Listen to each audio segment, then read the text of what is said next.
Des soins qui sont offerts par des cliniques privées à ceux qui peuvent se les payer, mais avec ce jugement, il y a plus de gens qui vont y avoir recours. Donc, autant de noms de moins sur les listes d'attente du régime public, mais aussi plus de médecins qui vont se désengager pour aller au privé.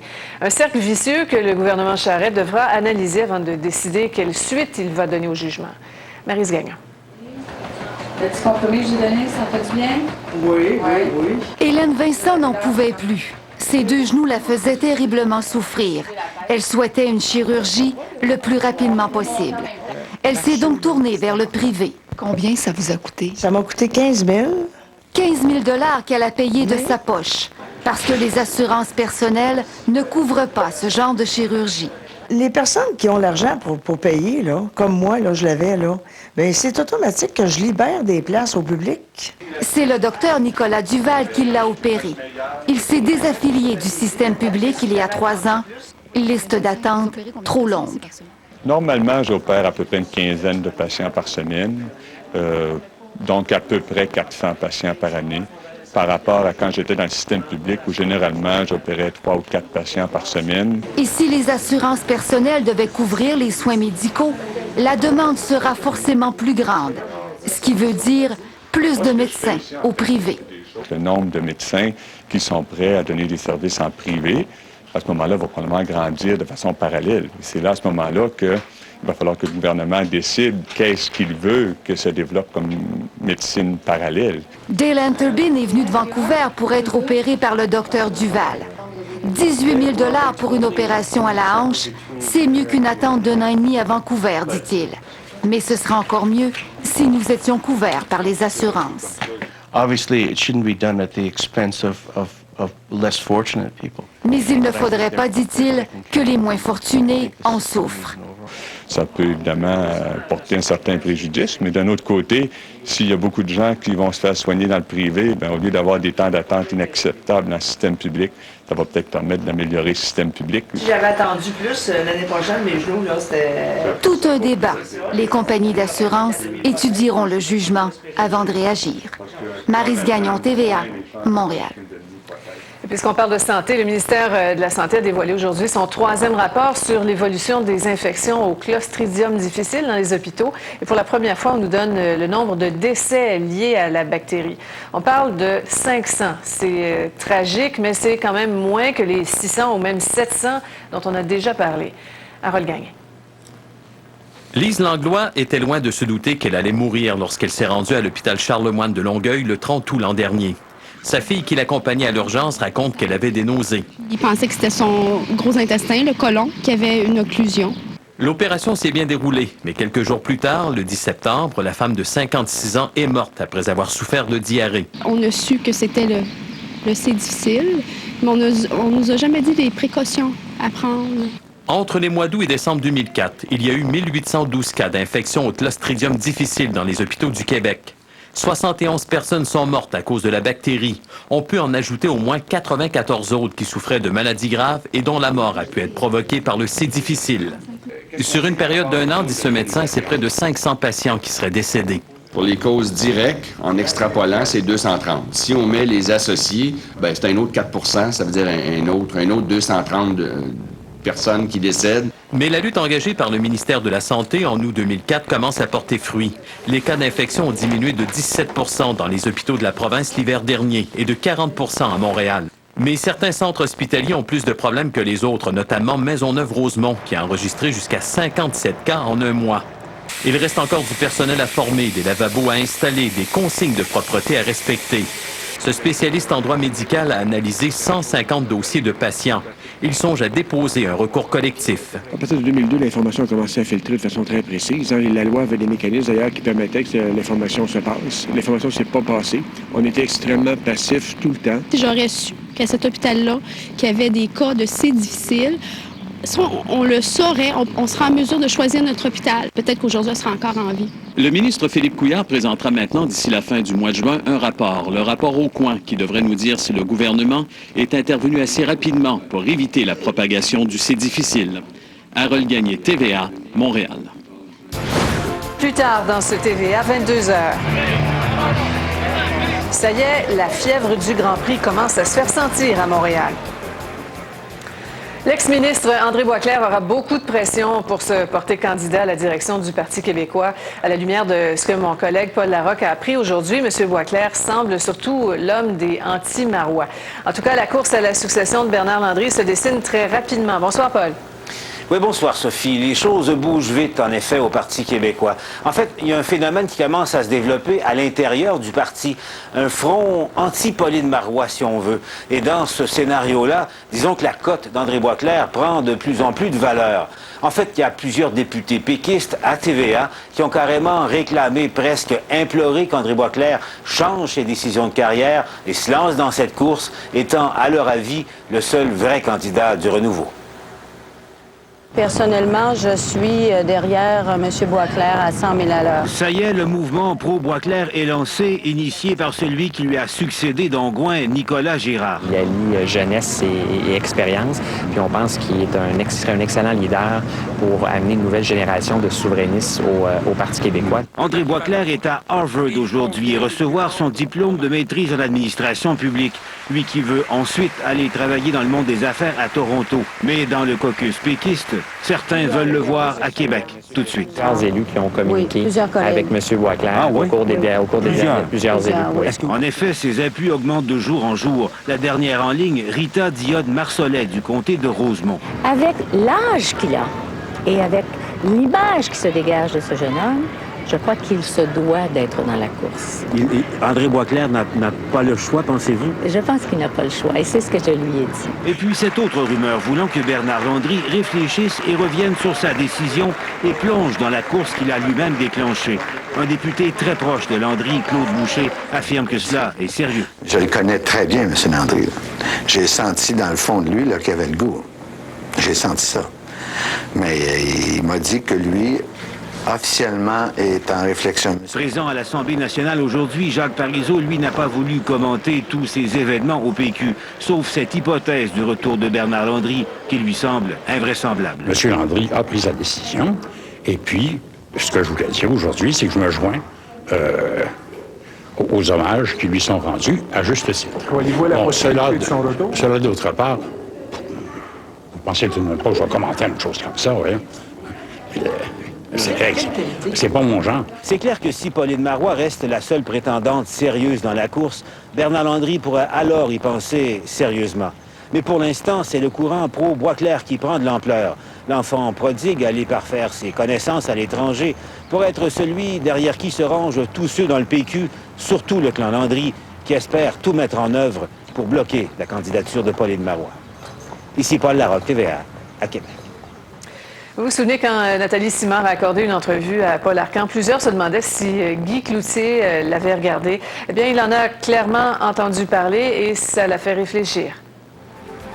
Guy Cloutier songerait maintenant à régler à l'amiable la poursuite civile d'1 200 000 $ que Nathalie Simard a intenté contre lui. En tout cas, il n'a plus d'avocat. Claude F. Archambault affirme qu'il ne représente plus Guy Cloutier.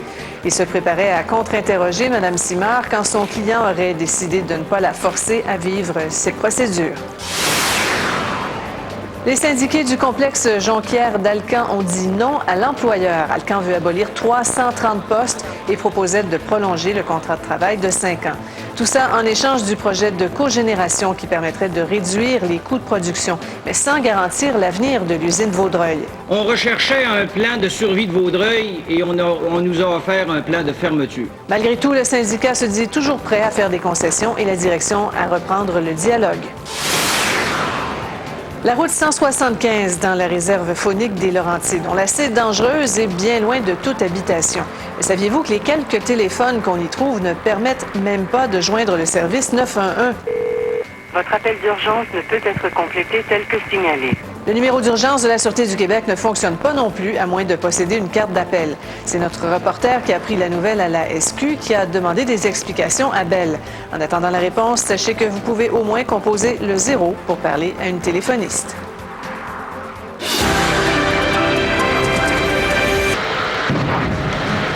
Toute une collision sur une voie ferrée.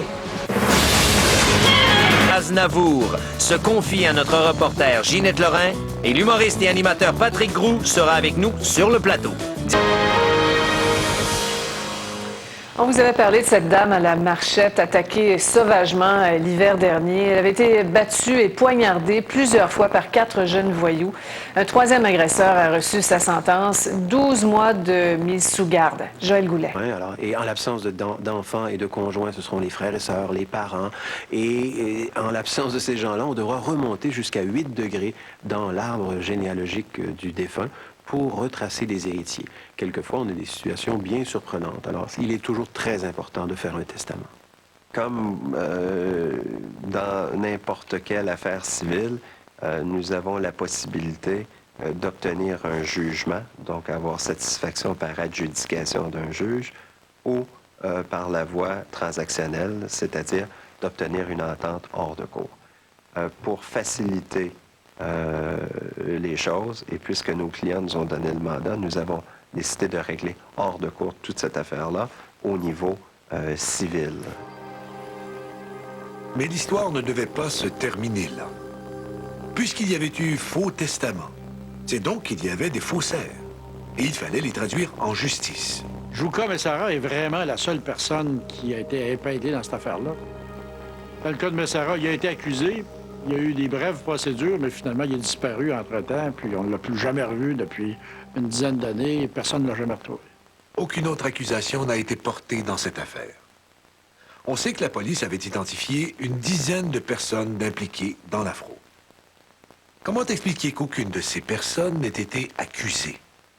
La preuve qu'on a recueillie dans cette affaire nous a permis de porter des accusations contre une seule personne, soit sur Jouka Messara, qui a été accusé sous 3 chefs de parjure, parce que c'était lui qui avait signé le faux testament, et qu'au moment de la signature, nous avions la preuve que cette personne était à l'étranger. D'autre part, un témoin important avait disparu, soit le notaire Toutan. Le notaire Toutan aurait pu être un témoin clé s'il n'avait pas été retrouvé, on s'en souviendra, assassiné dans une carrière. Il semble avoir joué un rôle important dans cette affaire et son témoignage aurait peut-être permis d'inculper d'autres complices. Quant à Jouka Messara, il a été accusé de parjure, d'usage et de fabrication d'un document contrefait. Jouka Messara a subi son procès devant nos tribunaux et il a été trouvé coupable des accusations portées contre lui. Il devait revenir devant la cour pour recevoir sa sentence, mais il a fait défaut de le faire. Nous avons appris plus tard que celui-ci avait quitté le pays pour l'étranger. Il est donc toujours recherché.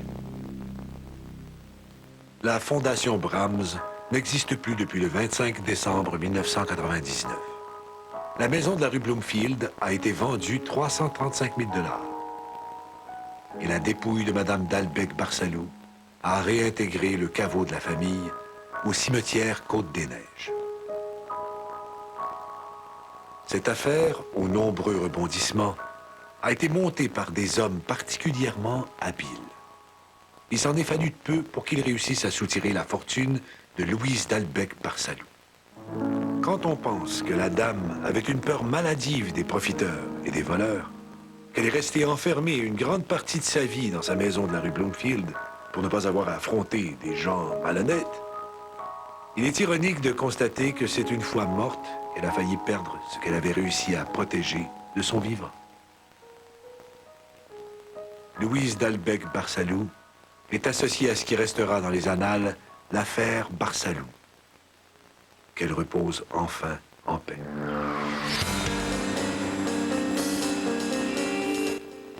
La semaine prochaine, à Matière à enquête, découvrez la plus grosse opération jamais menée par la police de Montréal contre des escrocs ayant réussi à voler 4 500 000 $. Je leur ai expliqué que autant, fait que tout ça pour dire, j'ai dit « wow, j'étais con », alors de prendre mon temps comme ça à planifier un entraînement qui finalement n'est pas, qui se fait pas comme il est supposé se faire.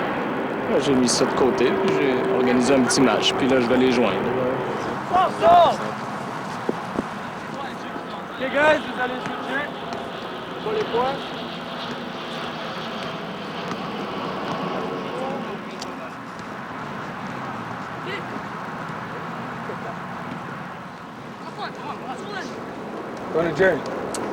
Alors, je pense que je viens de trouver le nouvel entraînement à faire. Moi, je perds plus mon temps à faire des entraînements préparés pour des gens sérieux, avec des gens qui sont aucunement sérieux. Pas stupide, là. Vous êtes mes joueurs, puis tout ce que je veux, moi, c'est qu'on puisse arriver à les meilleurs résultats possibles. On semble pas vouloir la même chose, vous et moi. On semble pas penser aux mêmes choses, pas du tout. Continuez de penser comme ça, guys. Courez à votre mort. On se voit jeudi.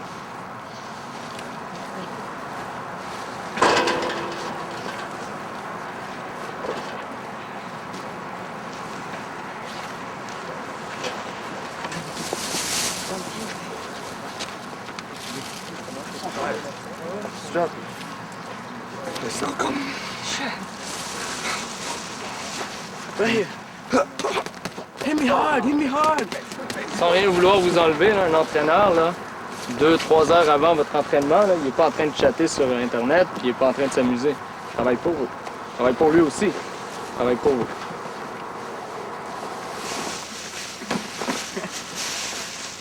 Ouais, ben, je le dis.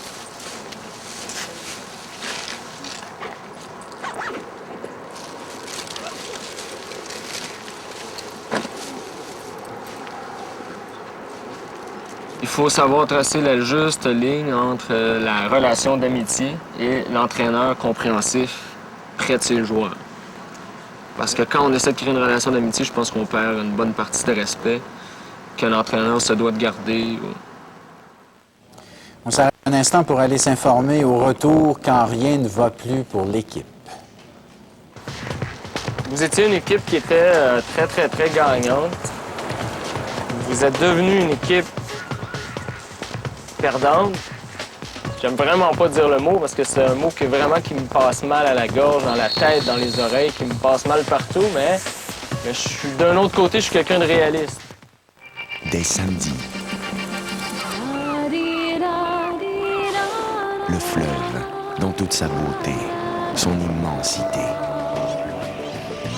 Réservoir de richesses insoupçonnées. Laboratoire inépuisable.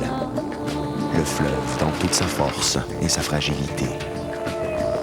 Le fleuve comme... Et le gouvernement, une grève de 4 jours est d'ailleurs toujours prévue à partir de mardi. La coopérante italienne Clementina Cantoni est rentrée en Italie. Elle est arrivée de Kaboul, où elle avait été enlevée le 16 mai par 4 hommes armés.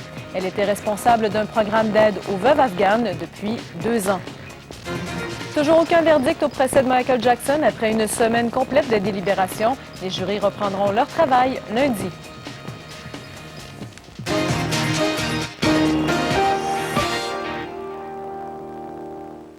La marchandise chez Moores n'est en solde qu'une fois dans la saison, mais ça vaut le déplacement. Présentement, plus de la moitié de nos complets et de nos vestons sport sont en solde à des prix incroyables.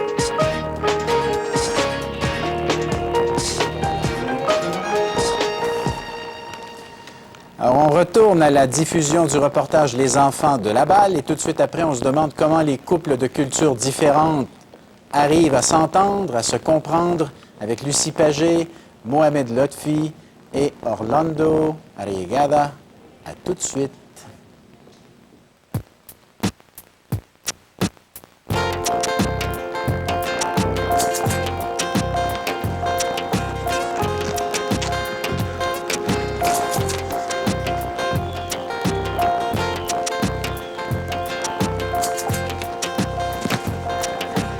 Philippe, il fait une espèce d'écart en titre. Il fait une espèce de ras-le-bol. On le voit facilement là, dans son attitude. Ça fait plusieurs années que je suis avec Philippe. C'est normal à ce temps-ci de l'année. Pas seulement pour lui, pour tous les entraîneurs. Quand on met une grande somme de travail sur des joueurs pendant la saison, ces tournois et les matchs de coupe, normalement, on devrait voir le résultat, voir si la recette a pris. Cette année, c'est décevant un petit peu. Come on! Philippe. Oui. Prends-moi une bouteille d'eau parce que ça va être difficile. Oui. Ben là.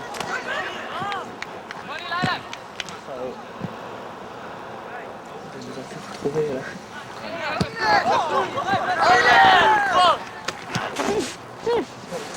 Salut, guys, come on. Hein? Yo, quelqu'un. Jerry. Mathieu, est-ce que tu m'entends? Oui. t'en vas à droite. Johnny, on va reposer ton genou. Plus en plus, on commence à ressembler à un casse-tête. Anthony, est-ce que tu as compris que tu es le dernier joueur? T'es sûr de l'avoir compris? Parce qu'à 3 reprises, moi, j'ai vu les attaques parce que tu n'étais pas là. Carl, on t'a perdu? On t'a perdu?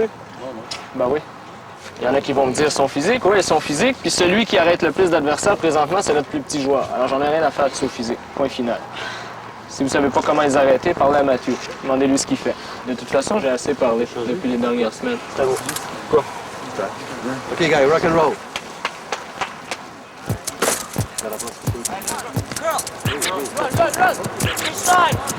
C'est fort, c'est fort!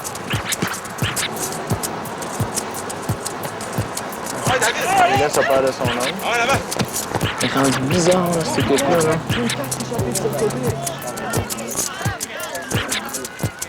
Marcus! Elvis, tu vas jouer comme milieu défensif. Monsieur l'arbitre, changement! Procès! L'exemple d'un joueur qui n'a pas. Elvis. Il n'a jamais son corps. Il n'a jamais son corps. How can you pass the ball comme ça?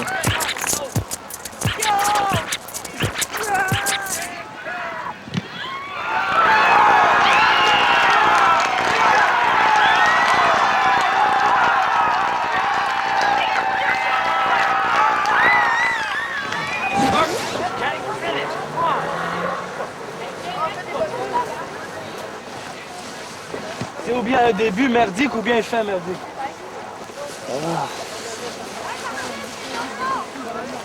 Aïe, aïe, aïe. Ah, je vais prendre ma retraite. Il n'y a plus rien qui peut le réveiller, s'il vous plaît. Plus rien à leur dire.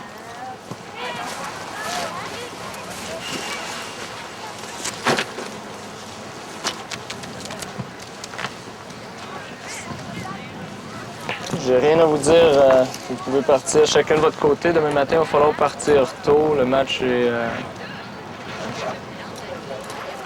Le match est à 8 heures. Ben, en fait, rapidement, là, vous avez eu peur du ballon. C'est tout, hein? C'est l'histoire du match. Hein? Vous avez eu peur du ballon pendant tout le match.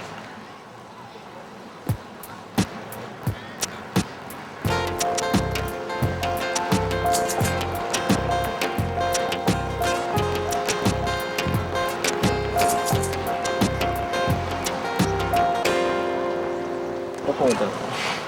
Je réfléchis pas, le bâcher. Je suis pas content, c'est tout. Je suis très déçu.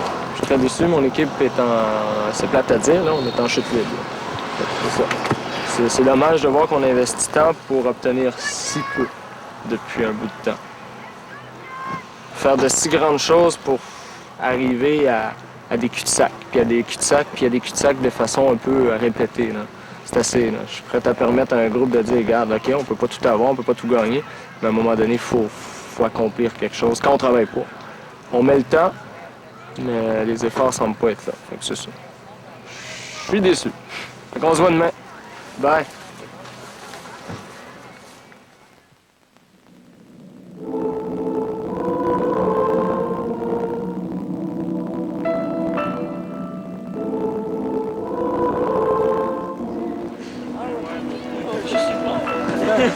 J'ai pas marqué de but, là. J'ai marqué mon joueur. Jerry, you think we could take them? Jerry, je veux un auto, moi. Ouais. Il était vraiment fâché, puis comme... Dans la voiture, c'était encore pire. Oh shit. Mais je sais pas, il était comme... Il dit, vous êtes pas capable de vous engueuler entre vous. C'est pas une équipe, c'est pas parfait, il faut qu'il y ait des conflits. Et comme si quelqu'un ne donne pas l'effort, tu lui dis, prends l'effort. Ou sinon, tu s'il comprend pas, tu dis, fuck, prends l'effort, est-ce tabarnak, et tape, donne-lui un coup. Il a dit ça. Ouais, mais il a dit ça. Mais Philippe a dit ça, c'est pas ma faute, là. Il a dit ça comme ça. Qu'est-ce que tu mal? Non. Juste que j'ai mal. Si on compte 2 buts, on passe. Mais ça, c'est un secret. Ouais, ça, c'est un secret. Faut tellement pas dire ça. C'est tous mes calculs savants, là, mais... C'est grave, parce que normalement, c'est de quoi qu'on devrait pouvoir dire à une équipe.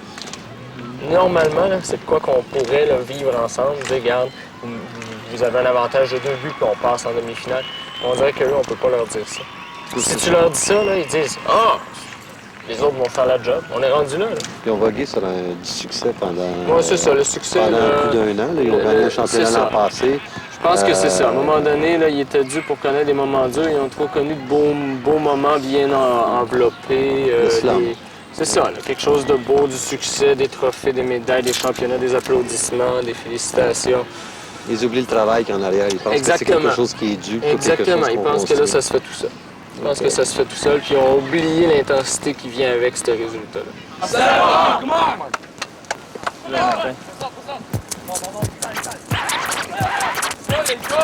Un homme, c'est Laurent! Un homme! J'ai vu s'entraîner tantôt, je vais absolument aller.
Oui, ça c'est...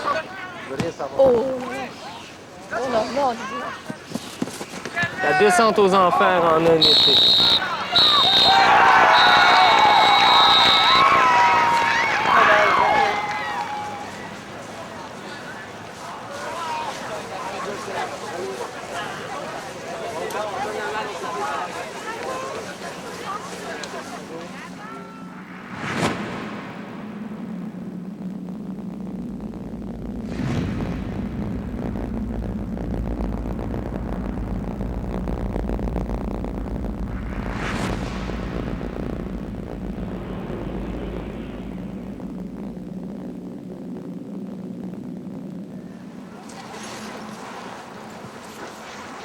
Vous étiez une équipe qui était très gagnante. Vous êtes devenu une équipe perdante. J'aime vraiment pas dire le mot parce que c'est un mot qui me passe mal à la gorge, dans la tête, dans les oreilles, qui me passe mal partout, mais je suis d'un autre côté, je suis quelqu'un de réaliste.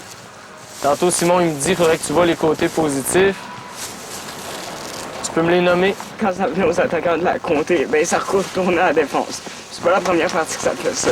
Souvent, quand on perd, on l'amène jusqu'en haut, puis là, ça revient, puis là, ça revient, puis là, ça revient. Puis ça finit par passer. Je peux pas accepter de critiques négatives. Je peux l'accepter. Mais c'est à chaque fois qu'on perd, c'est une... Là, on empile, un après l'autre. Puis à un moment donné, ça l'atteint. C'est un certain niveau, puis là, je suis plus capable. Ça l'atteint un certain niveau, puis il faut que ça sorte à un certain moment donné. Ouais.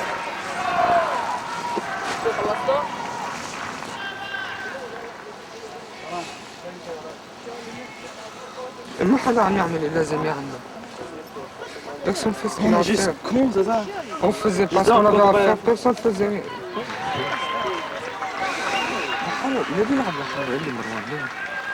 Parce qu'il aime garder la balle avec lui, il veut tout le temps jouer avec. On n'a pas tiré, Il voulait jouer tout seul. On a pris un vrai tir, puis c'est rentré. Personne accepte la critique. Quand tu l'acceptes pas, tu peux t'améliorer. Mais personne l'accepte. Putain, moi, on m'a dit j'ai mal joué. Je dis, je sais que j'ai mal joué. T'as vu?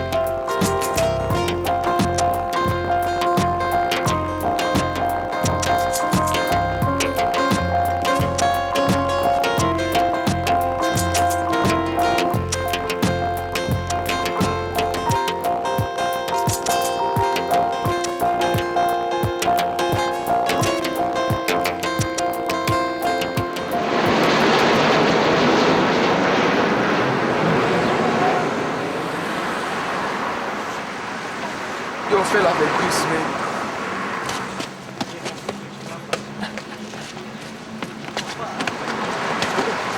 On est venu faire un car wash parce qu'on veut ramasser des fonds pour, pas des fonds, mais de l'argent pour payer notre saison d'hiver à Catalonia. C'est assez cher, donc plus on ramasse d'argent, moins on paye, nous. C'est ça qu'on est venu faire aujourd'hui. Il n'y a personne. Il se casse quoi? Un bras? Il s'en va. Il est éliminé. Et Elvis? Non, c'est Elvis, c'est aussi. Elvis s'est fait couper. Je sais pas. On sait pas, mais on présume que c'est ça.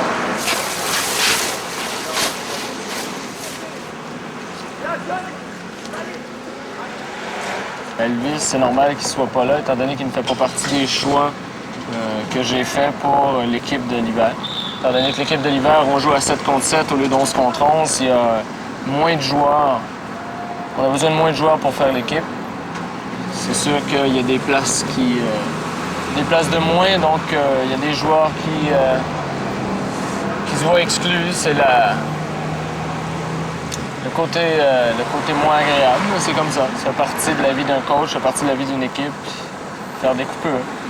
Puis Elvis fait partie des coupures. Il est au courant de ça? Je ne sais pas. Il y a peut-être des doutes, il m'a pas appelé.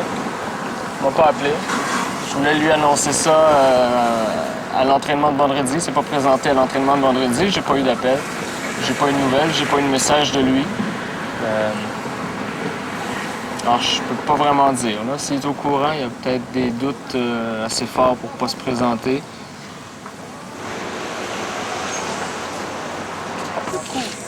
Lavez votre voiture, madame, 5 $.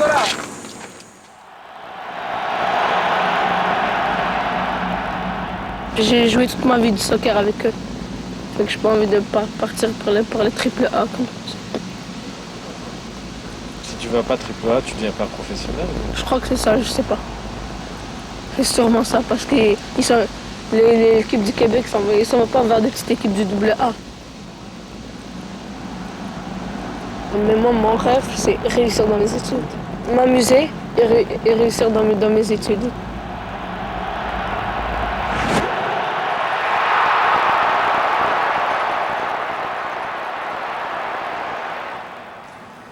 Après la pause, la conclusion de Les Enfants de la balle et la discussion avec Lucie Pagé, Mohamed Lotfi et Orlando Arriegada. Restez avec nous.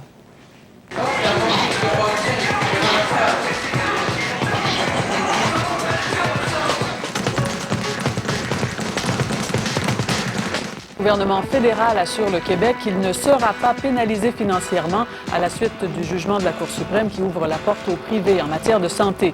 Les infirmières sont inquiètes et craignent une saignée d'effectifs. Et Gilles Duceppe annoncera dès lundi s'il sera ou non de la course à la succession de Bernard Landry. Tout indique que la réponse sera non. Plus tard.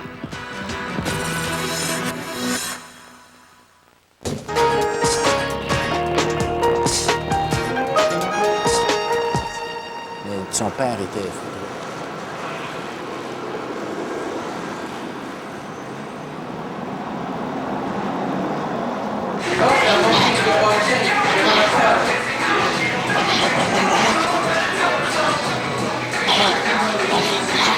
Ben, on a eu une pratique l'hiver, il n'y a pas longtemps. Là. Philippe n'était pas là. Alors il y avait 2 joueurs responsables. Puis là, on m'a dit que je les ai dérangés. Là, quand lui était revenu à la prochaine pratique, il m'a dit t'as dérangé les 2 joueurs responsables, c'est comme si tu m'avais dérangé. Alors il m'a dit c'est fini. Là. Je lui ai dit que c'est fini. Là.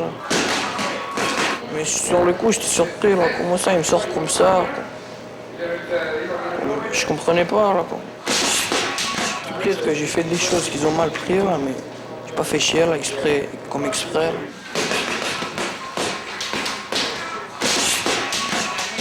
Mais c'était une bonne équipe avant là, pour moi. Mais là, plus ça avançait, là, plus ça allait mal. Quoi. Avec Philippe. Là. Mais c'était un bon coach pareil. Là.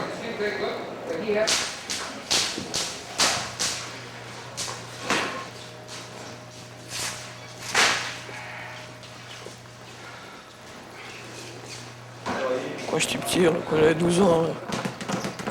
Je voulais être une star, là. Je voulais aller jouer pour Milan ou Real. Une bonne équipe en Europe. C'était un des rêves principaux là, pour plus tard, mais là, c'est plus ça. J'ai choisi de prendre la boxe. Boxer professionnel. Être champion. Si jamais la boxe marche pas, là, j'ai toujours l'école. J'ai dû faire docteur ou acteur. J'aimerais bien acteur. Là. Ouais, je vais être acteur là. Vous comprenez là, acteur.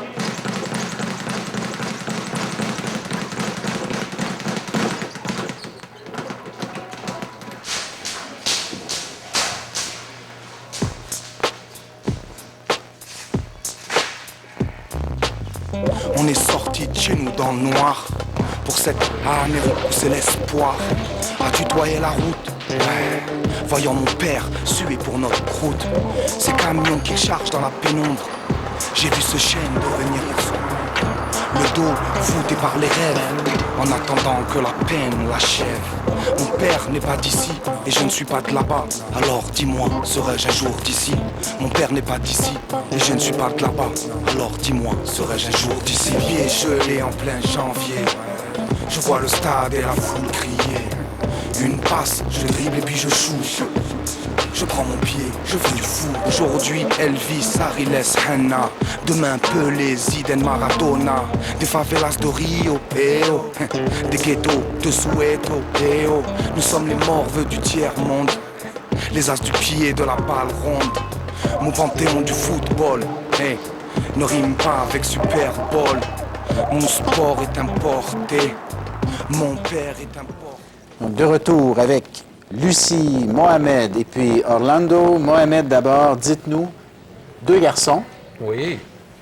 Que vous avez eu donc avec vos conjoints, 2 Québécoises. Voilà. Quelle est la valeur que vous essayez de leur transmettre, qui fait nécessairement consensus entre vous et votre conjointe, là? Oui. Alors, il faut dire une chose très importante tout d'abord. J'essaie de faire toujours la part des choses en ce qui concerne entre la culture et les valeurs. Okay? Parce qu'il y a des valeurs, certaines de mes valeurs, qui ne vont pas nécessairement avec ma culture d'origine, n'est-ce pas? Alors, pour moi, c'est très important. Les valeurs, pour ce qui est la culture, je la transmets, mais d'une façon plus indirecte. Par l'exemple, par ce que je fais, indirectement, je transmets des choses. Mais en ce qui concerne les valeurs et la valeur la plus importante, surtout, je dirais encore plus dans le contexte québécois, la fierté d'appartenir à une culture. Pour moi, c'est très important que mes 2 garçons aient toujours dans leur tête qu'ils appartiennent à une culture forte et qu'ils soient fiers d'appartenir. Qu'ils soient fiers de dire « je suis fier d'être québécois ». Je suis fier d'avoir un père marocain. Je suis fier d'avoir des origines arabes. Mais surtout, la fierté. Et je dis ça parce que ça manque un petit peu, disons, de notre temps. Je ne vois pas beaucoup de jeunes fiers d'appartenir ou fiers de dire qu'ils sont québécois. Lucie, comment vous avez fait, vous qui avez élevé vos 2 enfants en Afrique du Sud pendant les premières années, là? Oui. En fait, j'avais mon 3e aussi, là. Votre 3e qui était... J'avais les 3 en Afrique du Sud, et puis... Votre 3e qui était né d'un premier mariage avec un Québécois. Oui. Les 2 autres avec le Sud-Africain d'origine indienne. Est-ce que vous avez dû décider à un moment donné, est-ce que je leur transmets la culture québécoise ou pas? Comment je... Quelle question! Jamais, je me suis même posé ça, c'est dans mes tripes. Jamais j'aurais dit un mot d'anglais ou de zoulou ou quoi que ce soit à mes enfants. Je parle avec mes tripes, je suis une mère.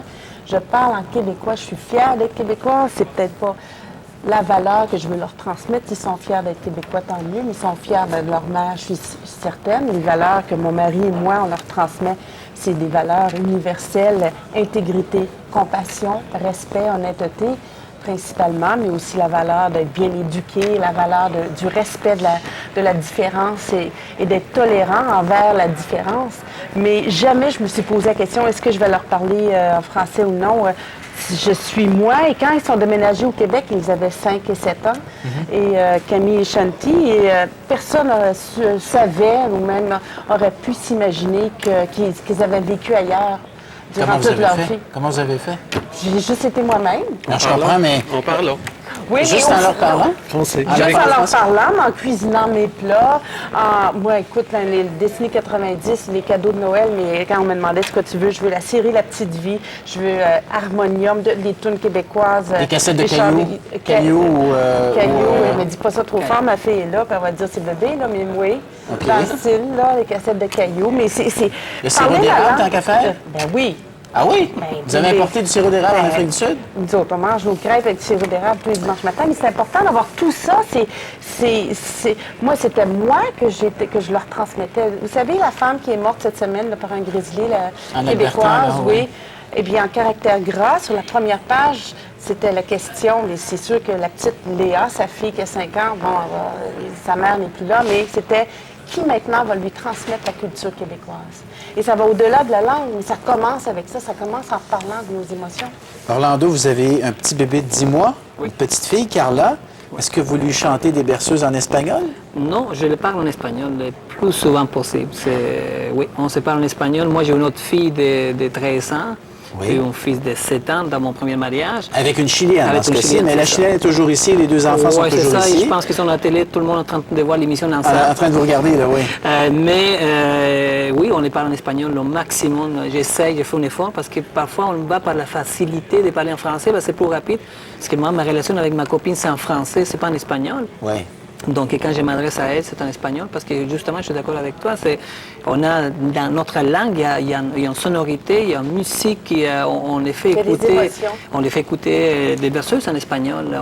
On était au Chili, c'est Noël, et on a acheté un paquet de berceuses des CD en espagnol. Donc, le choix est clair pour vous. Vous voulez leur transmettre à vos enfants votre langue et une partie de votre culture chilienne. Ça, c'est important pour vous, là. Oui, en plus, comme je dis, c'est complexe aussi, parce qu'on a la culture chilienne, il y a aussi la culture latino-américaine, qui c'est beaucoup plus large. Bien sûr, bien sûr. Alors, on va se faire une petite pause. Et au retour, on va avoir une bonne quinzaine de minutes sans interruption. On va poser la question, est-ce que des enfants qui ont deux cultures différentes, est-ce que ça fait des enfants mélangés? Pas du tout. Pas du tout. Restez avec nous. Ça, c'est une question importante. Mix, mais pas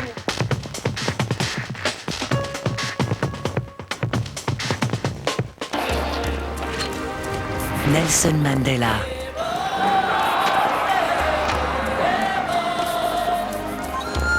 Du prisonnier au président. Un homme qui a sacrifié sa liberté pour son peuple.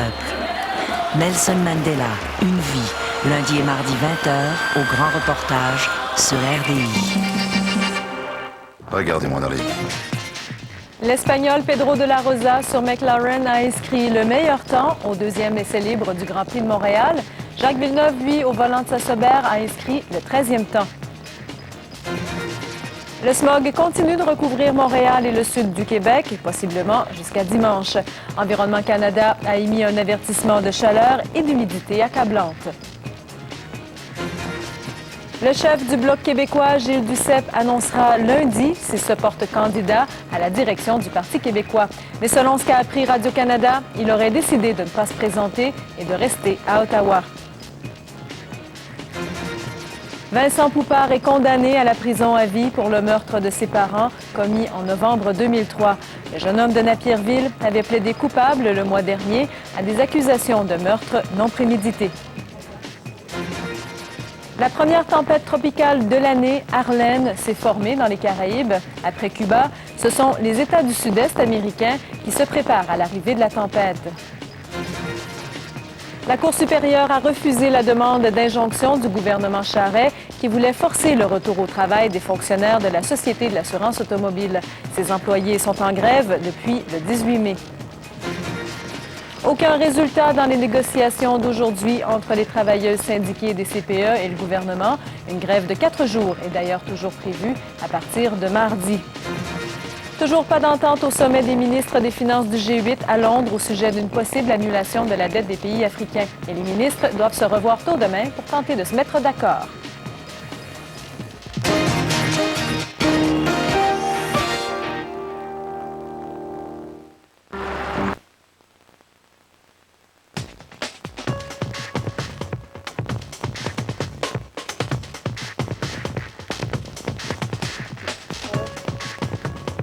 Ah non, Simone, on l'a passé déjà. Bon. Alors là, On allait discuter, est-ce que ça fait des enfants mélangés, hein, des enfants qui sont élevés avec deux cultures. Mais avant ça, Mohamed voulait rajouter quelque chose sur la langue. En fait, c'est ça. Je suis peut-être de trois qui ne parle pas arabe avec ses enfants. Ce qui choque beaucoup de gens, pas seulement des Arabes, mais même des non-Arabes souvent. Comment ça se fait, vous ne parlez pas arabe? Et d'ailleurs, quand je vais au Maroc et que je suis dans un taxi, le chauffeur de taxi, tous les chauffeurs de taxi, lorsqu'ils m'entendent parler français avec mes enfants, tout de suite, ils se prennent pour mon père, pour mon grand-père, et ils me disent comment ça se fait, vous ne parlez pas, il faut leur apprendre l'arabe, tout ça. Et je réagis, ma réaction toujours, c'est toujours, je leur dis, monsieur, je leur apprends mieux que ça, je leur apprends la politesse et de se mêler de leurs affaires. Voilà. Bon. Mais ceci dit... Le choix, pourquoi? Pourquoi je ne leur parle pas arabe? Ce n'est pas parce que je ne veux pas qu'ils parlent arabe, la question n'est pas là. La question pour moi, le plus important, c'est de leur donner une identité. Une identité, elle est faite de plusieurs appartenances. Ouais. Ils sont d'abord québécois. Ils sont arabes parce que leur père est arabe. Mais ils peuvent pas, je veux pas qu'à un moment donné, comme ça arrive, je rencontre souvent des jeunes qui me disent « Je suis haïtien, il est né ici. Je suis marocain, il est né ici. » Ça, vous voulez qu'il soit oui, absolument. québécois? Absolument. Ça ne les empêche pas. Et l'autre chose qui n'aide pas, c'est que moi, je ne suis pas marié avec une arabe. Et je ne suis pas dans le monde arabe. Il n'y a pas tout le contexte qui se favorise. Parce que la langue n'est pas à elle seule, ne peut pas transmettre le tout. J'ai un frère en Allemagne qui a parlé pendant 4 ans. La langue a un sens si elle vit dans une culture, c'est ça? Dans une culture, avec un contexte, avec au moins une mère. On dit la langue est maternelle, n'est-ce pas? Ouais. Au moins une mère qui parle aussi, et que moi je parle pour que ça soit naturel. Mais j'ai pas envie de me forcer, parce que moi-même j'ai de la misère à parler arabe. Quand je retrouve un arabe... c'est ça, j'ai pas de misère à parler québécois. Okay. Mais tout ça dépend des circonstances de chacun. Voilà. Si Lucie, elle vit au Québec, il sait c'est quoi la culture québécoise, il sait peut-être qu'il va revenir ici. Moi, je n'ai pas l'intention de revenir. Voilà, exactement. Moi, ça n'a rien à voir d'aller au Québec ou non. Je suis moi et être québécoise fait partie de moi. Et pour répondre à votre question, si ça fait des enfants mélangés, moi, pas du tout. Mes 3 enfants, en fait, ne sont pas mélangés, sont mixtes, oui. Si on leur demande de quelle nationalité ou de quelle culture êtes-vous? Vous l'avez demandé à votre petite qui est juste à côté, oui, là? qui est ici, puis elle a fait ça comme ça. Les deux, c'est clair dans sa tête. Vous avez demandé est-ce que tu es africaine ou est-ce que tu es québécoise, puis elle a fait les deux? Elle a fait les deux, parce qu'elle se sent tout à fait chez elle là-bas, et elle se sent tout à fait chez elle ici. Là où moi, j'ai remarqué des enfants qui étaient, si on veut, mélangés, c'est quand un même parent va parler la langue de l'époux, de l'épouse, et sa propre langue, et puis l'enfant perd à mesure, il ne sait plus... Moi, j'ai jamais dit un mot de français, d'anglais à mes enfants. Mon mari, jamais un mot de français. Donc, l'identification, elle est claire. Elle est claire. Ils sont capables, ils sont parfaitement bilingues, ils sont parfaitement mixtes, mais en Afrique du Sud, puisque c'est un milieu anglophone, et Zoulou, il y a 11 langues officielles, là, mais puisque c'est un milieu non francophone, on s'est entendu, mon mari et moi, pour que mes enfants, lorsqu'ils sont en Afrique du Sud, aillent à l'école française pour qu'au moins ils restent dans la même langue. Mais ils arrivent à la maison chez nous, ils parlent québécois, puis les amis viennent, puis ils parlent français. Donc, ils sont trilingues, français, québécois et anglais. Orlando, est-ce qu'il faut, à un moment donné, discuter avec sa conjointe? Quelles sont les... Est-ce qu'il y a des valeurs qu'à un moment donné, sur lesquelles on ne s'entend pas, qu'on décide de laisser de côté? Bon, des valeurs de l'une ou l'autre des cultures? Non, je pense que je reviens à la question de tantôt. Je crois que ces deux personnes... Ils acceptent quelqu'un d'autre d'une autre culture, c'est-à-dire qu'on a une mentalité qui est beaucoup plus ouverte. Donc, je crois que ça, c'est assez. J'ai jamais eu de discussion avec ma copine. C'est quoi nos valeurs? Je pense qu'il y en a des valeurs... Les valeurs, ce sont les valeurs vos deux valeurs de personnes, avant d'être les valeurs de vos cultures. Non, des personnes, parce qu'il y a des choses qui, moi, de ma culture chilienne, ils m'étendent sur les nerfs, comme de la culture québécoise. Moi, je ne suis pas capable. Ah oui, il y a des choses de sa culture québécoise que vous n'aimez pas. Ah, tout à fait. Comme quoi, par exemple? Comme par exemple, que la famille n'a pas une importance dans la société. Vous trouvez que la famille n'a plus d'importance au Québec? Non, il y a une valeur, je dirais, on donne une valeur à la famille qui est complètement individualiste. Chaque individu, il y a dans son coin parfois. Contrairement au Chili, où la famille en grande